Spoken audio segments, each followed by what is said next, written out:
Teoría Antropológica 1, Departamento de Antropología, Facultad de Filosofía y Humanidades, Universidad Nacional de Córdoba.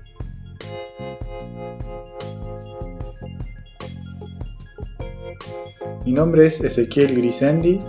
En el día de hoy les propongo un recorrido por la trayectoria social, política e intelectual de Marcel Mauss.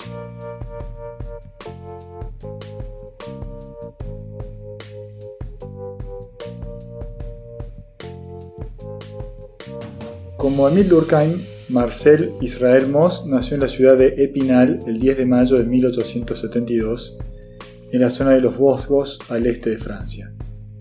El padre de Marcel, Gerson, se casó con la hermana mayor de Émile Durkheim, Rosine, y educaron a sus hijos en las tradiciones judías de ambas familias. Sus padres se dedicaron al negocio textil, mientras que Mauss recibió una educación media en un liceo de buen nivel en la provincia.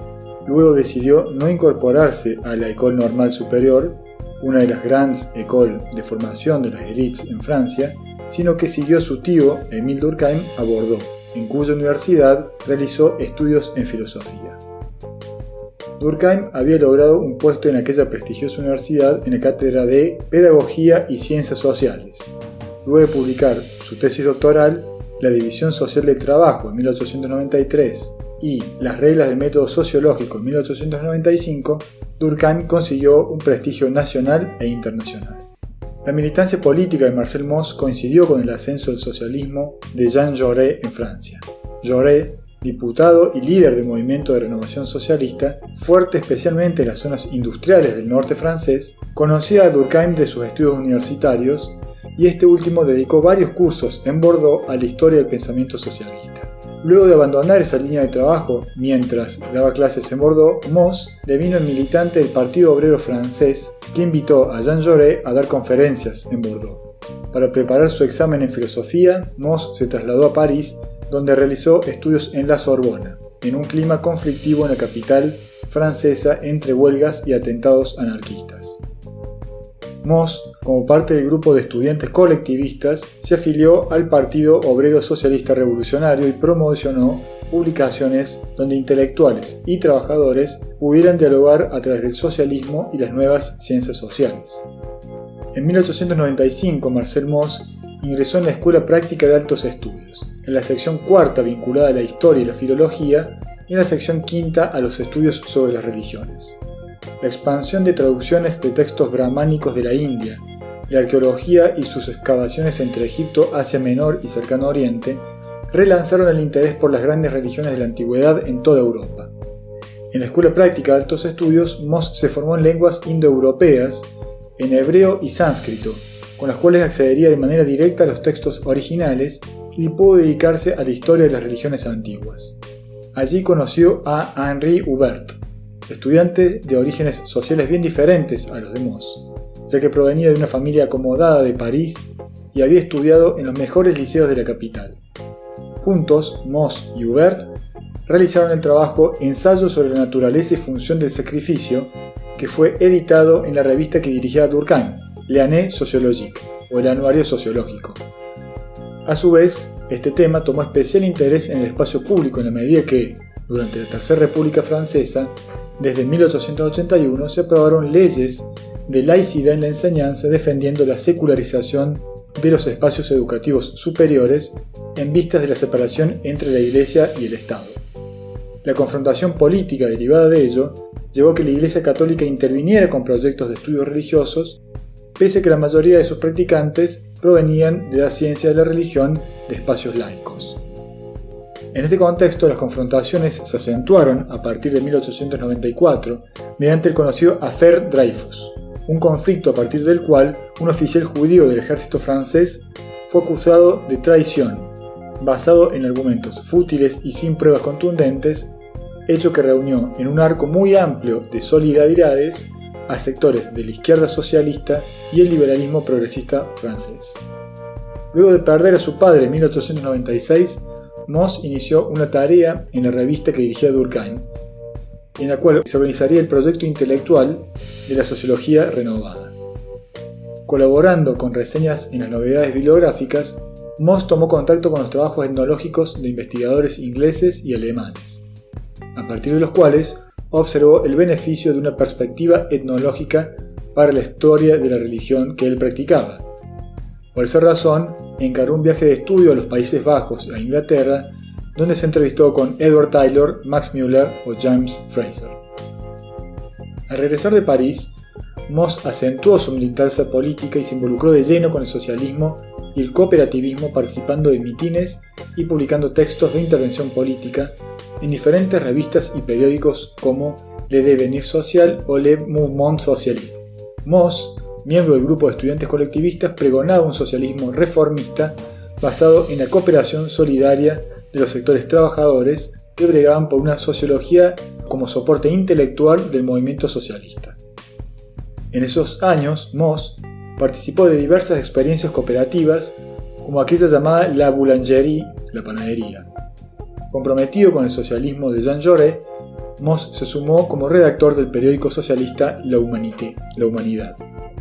Luego de una dura competencia, Moss consiguió ingresar como profesor a la Escuela Práctica de Altos Estudios en la cátedra de Religiones de los Pueblos No Civilizados, título que nunca aprobó, dado que para Moss expresaba una idea que había quedado superada, esto es, no existían pueblos no civilizados, sino pueblos de diferentes civilizaciones.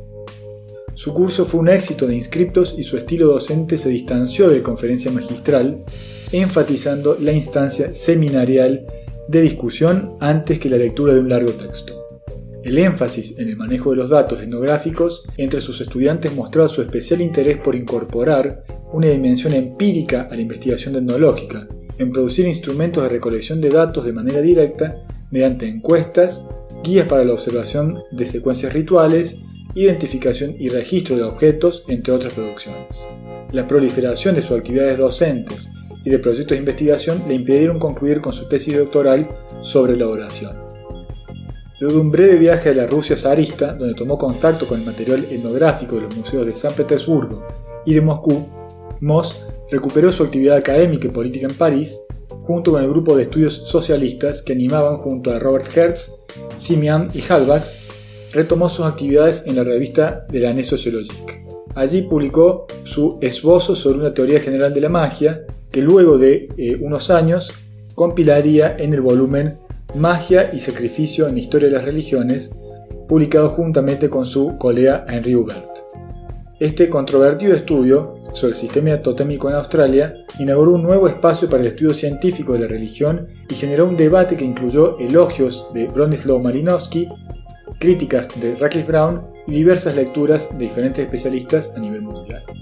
La expansión del colectivo intelectual nucleado en torno a Durkheim en el año 1910 evidenció un momento de ascenso de la sociología y la etnología en Francia. La visibilidad del proyecto durkheimiano obtuvo su reconocimiento. Su consolidación institucional en los puestos clave que ocuparían en cátedras de la Sorbona y otras universidades, el Collège de France y la Escuela Práctica de Altos Estudios. La ambición de Moss era la de ingresar al Collège de France, aunque finalmente no pudo lograrlo en esos años. El inicio de la Gran Guerra encontró a Moss como profesor y parte del movimiento internacionalista y pacifista del socialismo francés.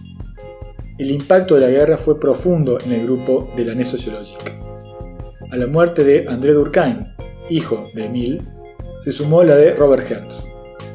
Tras el fin de la guerra, Moss recuperó su cargo docente y se reinsertó en la militancia socialista. Sus investigaciones de los primeros años 20 estuvieron fuertemente conectadas con la Agencia de Discusión Política Europea.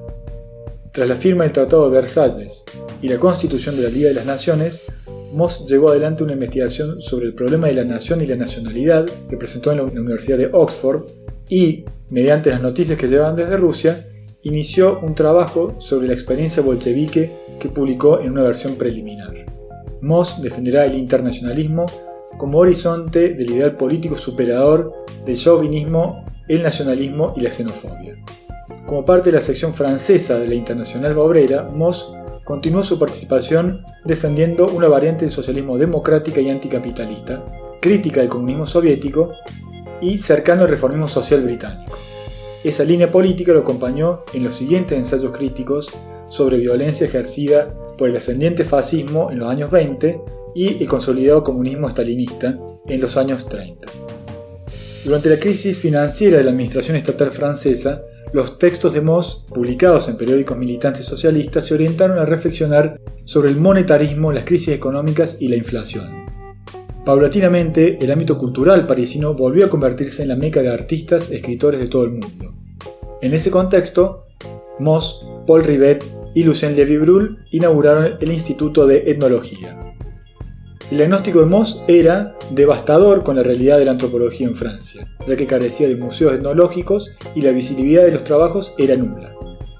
En ese contexto, lo no exótico y no occidental cobró de especial interés para artistas que llegaban de todas partes del mundo a París. A fines de 1925 el instituto comenzó sus funciones y atrajo el interés de jóvenes de diversas procedencias como Georges Bataille, Michel Leiry, Mars Griol o André Schaffner. La obra más conocida de Marcel Mauss es, acaso, el ensayo sobre el don. Luego de numerosos textos producidos sobre las formas arcaicas del contrato, Mauss retomó sus lecturas en psicología, en teoría económica y estudios etnográficos sobre Norteamérica y Melanesia, componiendo así un enfoque que abordará a la humanidad en tanto totalidad desde la sociología, la psicología y la fisiología, para permitir una aproximación integral a la vida humana. Así, las dimensiones antes excluyentes serían complementarias y evidentes a partir del estudio de un hecho social total.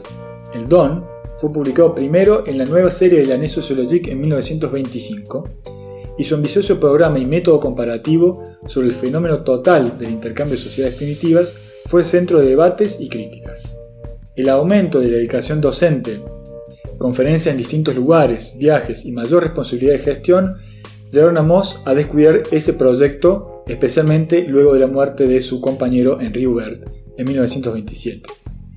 El espacio académico transnacional de entreguerras se caracterizó por otros rasgos: el ascenso de los centros de financiamiento como las fundaciones filantrópicas norteamericanas como la Rockefeller Foundation o el Social Science Research Council.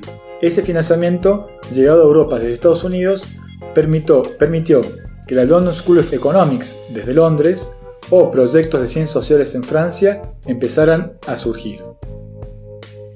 Este financiamiento le permitió a Mauss visitar las principales universidades y museos etnológicos de Estados Unidos, entrevistarse con Franz Boas, Malinowski o Edward Sapir. A fines de los años 20, la crisis financiera internacional, el cuestionamiento del liberalismo y el ascenso de las experiencias totalitarias en Europa pusieron en el centro de discusión el destino de la civilización occidental, como se llamaba en esos momentos.